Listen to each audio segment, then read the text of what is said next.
Okey, biasanya kalau kita camping, selain pada kemah, kita kena ada beberapa peralatan lah. Beberapa benda ni yang memudahkan untuk kita set up kemah. Okey. So benda-bendanya ada dekat dalam ni. Okey, Assalamualaikum dan selamat sejahtera. Jumpa lagi dekat channel My Car Legend ni.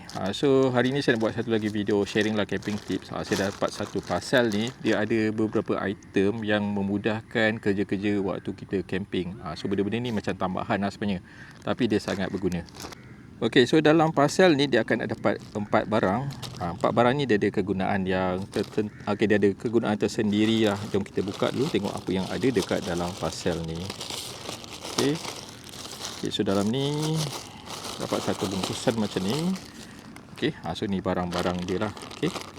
Okey, so yang ni saya dapat daripada Velo Camping.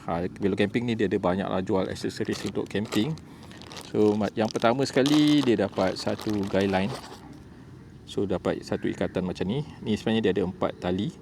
Okey, 4 tali yang panjang. So ini dia sesuai untuk pasang dekat kita punya kemah ataupun fly sheet lah. Okey. So dia punya tali pun dia agak tebal dan juga dia kuat. Okey. Lepas tu dia ada macam reflector kalau tak salah saya lah, yang putih-putih ni. Okey.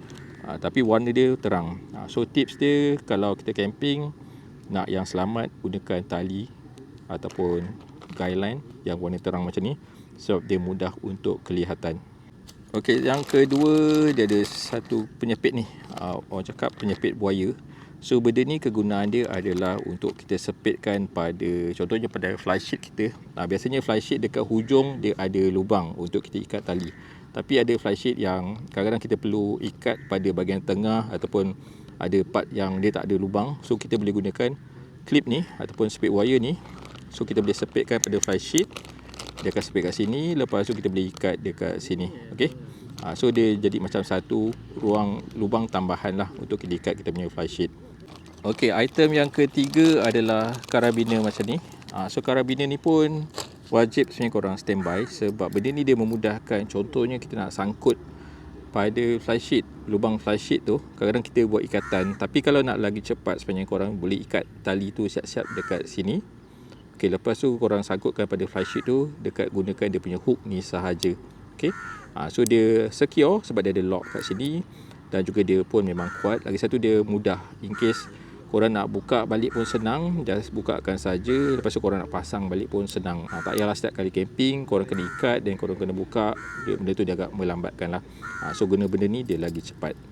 Okey, dan yang keempat adalah tensioner ataupun adjuster yang jenis aluminium macam ni. Dia dah ikat terus dekat saya punya tali ni. Ini dia pun akan dapat 4 lah. Okey. So benda ni dia mudah untuk kita adjust kita punya tali fly sheet ataupun kemah.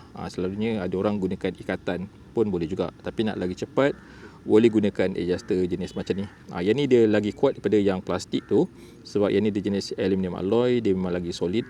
Lubang dia pun dia ada 2 je.